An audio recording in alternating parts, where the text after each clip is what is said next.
નમસ્કાર મિત્રો, સ્વાગત છે આપ સૌનું ગુજરાત ટુડે ન્યૂઝમાં। ચાલો નજર કરીએ ગુજરાતના બધા 34 જિલ્લાની નાની મોટી ખબર પર। પરંતુ તેના પહેલા તમે આ વિડીયો કયા જિલ્લા કે ગામ, શહેર, મોહલ્લામાંથી જોઈ રહ્યા છો અમને કોમેન્ટ કરીને જરૂર જણાવો, જેથી અમે તમારા ગામ, શહેર, મોહલ્લાની ખબર તમને સૌથી પહેલા પહોંચાડી શકીએ। ખબરોની શરૂઆત કરતા પહેલા એક રિક્વેસ્ટ છે કે તમે આ વિડીયોને લાઇક કરી દો, કારણ કે જ્યારે તમે વિડીયો લાઇક કરો છો ત્યારે જ યુટ્યુબ અને લોકોને આ વિડીયો બતાવે છે। તેથી અમારા માટે તમારો એક લાઇક ખૂબ જ જરૂરી છે।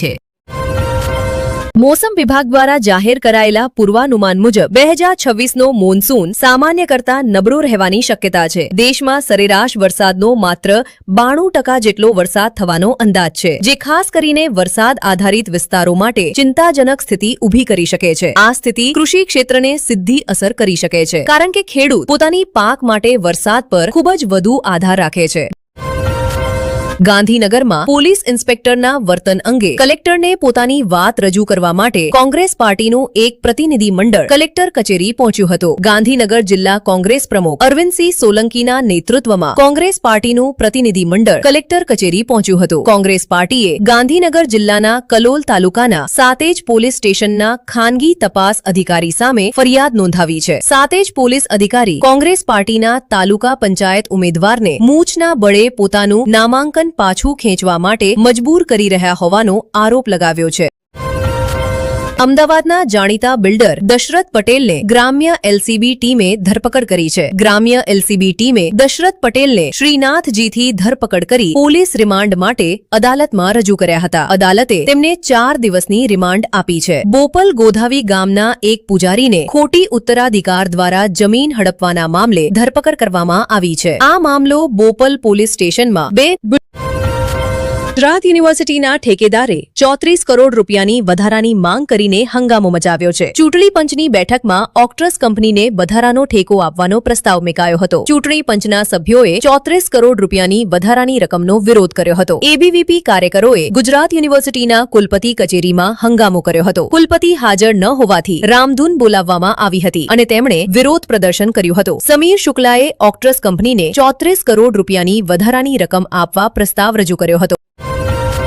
અમદાવાદના જાણીતા બિલ્ડર દશરથ પટેલને ગ્રામ્ય એલસીબી ટીમે ધરપકડ કરી છે। ગ્રામ્ય એલસીબી ટીમે દશરથ પટેલને શ્રીનાથજીથી ધરપકડ કરી પોલીસ રિમાન્ડ માટે અદાલતમાં રજૂ કર્યા હતા। અદાલતે તેમને 4 દિવસની રિમાન્ડ આપી છે। બોપલ ગોધાવી ગામના એક પૂજારીને ખોટી ઉત્તરાધિકાર દ્વારા જમીન હડપવાના મામલે ધરપકડ કરવામાં આવી છે। આ મામલો બોપલ પોલીસ સ્ટેશનમાં 2022માં નોંધાયો હતો।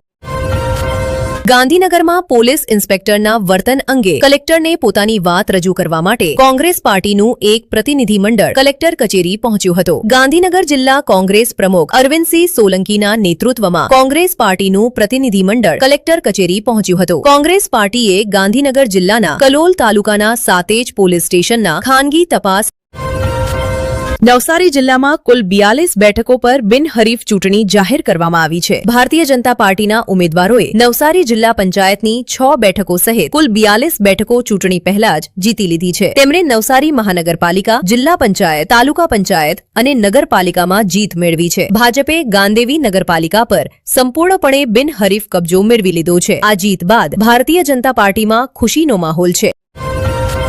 અમદાવાદ ગ્રામ્ય વિસ્તારમાં આવેલી વિરમગામ નગરપાલિકામાં ભાજપના 7 ઉમેદવારો બિનહરીફ વિજેતા જાહેર થયા છે। ચૂંટણી પહેલા જ વિરમગામ નગરપાલિકાના વોર્ડ 2, 6 અને 9માંથી ભાજપના ઉમેદવારોને બિનહરીફ વિજેતા જાહેર કરવામાં આવ્યા છે। સ્થાનિક સ્વરાજ્યની ચૂંટણીમાં વિરમગામ નગરપાલિકા માટે ઉમેદવારી ફોર્મની ચકાસણી પૂર્ણ થઈ ગઈ છે અને બિનહરીફ વિજેતાઓ જાહેર કરાયા છે। હવે 29 સભ્યો માટે ચૂંટણી યોજાશે।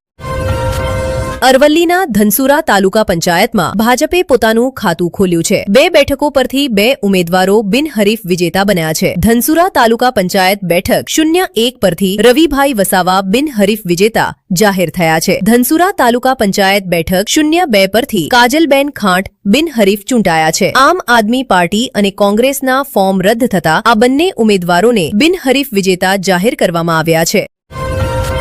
રાજકોટના સાધુ વાસવાણી રોડ પર આવેલા એક સંકુલમાં અચાનક આગ લાગી હતી। સંકુલમાં ફસાયેલા 3 લોકોને બચાવી લેવામાં આવ્યા છે। આગ પર કાબુ મેળવવા માટે 3 ફાયર ફાઇટરો ઘટના સ્થળે પહોંચ્યા હતા। આગ લાગવાની માહિતી મળતા જ લોકોની ભીડ એકત્રિત થઈ ગઈ હતી। અમદાવાદના વેજલપુર શ્રીનંદ સિટીમાં એક દારૂ પાર્ટી પર દરોડો પાડવામાં આવ્યો હતો. આ પાર્ટી જન્મદિવસના પ્રસંગે આયોજિત કરવામાં આવી હતી. પોલીસે દરોડો પાડી યુવતીઓ સહિત 10 લોકોને ધરપકડ કર્યા છે. કુંડલી તોસીવી નામની યુવતીનો જન્મદિવસ ઉજવાઈ રહ્યો હતો. દારૂ પીધા બાદ હંગામો થતો હોવાની માહિતી મળતા પોલીસે કાર્યવાહી કરી હતી. પોલીસે દારૂ, બિયર બોટલો અને 5 મોબાઈલ ફોન સહિત 1 લાખ રૂપિયાનો સામાન જપ્ત કર્યો છે. વેજલપુર પોલીસે ગુનો નોંધાવી વધુ તપાસ શરૂ કરી છે. જૂનાગઢ જિલ્લાના મનવદર તાલુકા પંચાયતની કોયલાણા બેઠક પરથી કોંગ્રેસ ઉમેદવારનું ફોર્મ રદ કરવામાં આવ્યું છે. નીતાબેન જયંતિભાઈ મગરાનું ફોર્મ રદ થયું છે. કોંગ્રેસ ઉમેદવારે ફોર્મમાં ભાજપ લખ્યું હતું અને કોંગ્રેસનું જનાદેશ રજૂ કર્યું હતું. ટેકનિકલ કારણોસર કોંગ્રેસ ઉમેદવારનું ફોર્મ રદ કરાયું છે. હવે કોયલાણા તાલુકા પંચાયત બેઠક પર ભાજપ અને આમ આદમી પાર્ટી વચ્ચે ચૂંટણી થશે.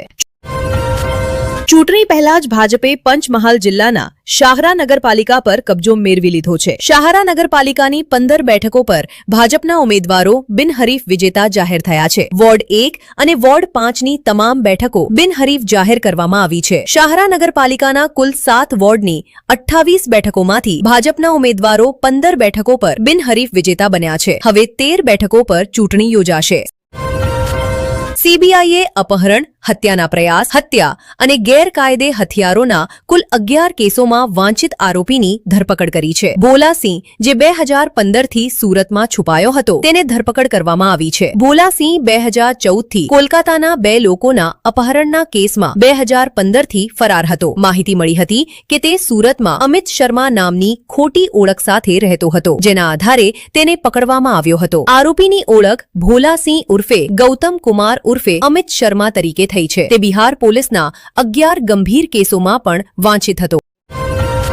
ભરૂચ જિલ્લા પંચાયત બેઠક પર ઉમેદવારીને લઈને વિવાદ ઉભો થયો છે. કોંગ્રેસે કહારવા બેઠક પરથી ભાજપ ઉમેદવાર દિનેશ રોહિત સામે ગંભીર આરોપો લગાવ્યા છે. કોંગ્રેસના જણાવ્યા અનુસાર દિનેશ રોહિતનું નામ મતદાર યાદીમાં 2 અલગ સ્થળે નોંધાયેલું છે, જેમાં અંકલેશ્વર અને કરેલી ગામનો સમાવેશ થાય છે. કોંગ્રેસે આ મુદ્દે ચૂંટણી અધિકારી સમક્ષ વાંધો નોંધાવ્યો હતો, પરંતુ ચૂંટણી અધિકારીએ તેને સ્વીકાર્યો.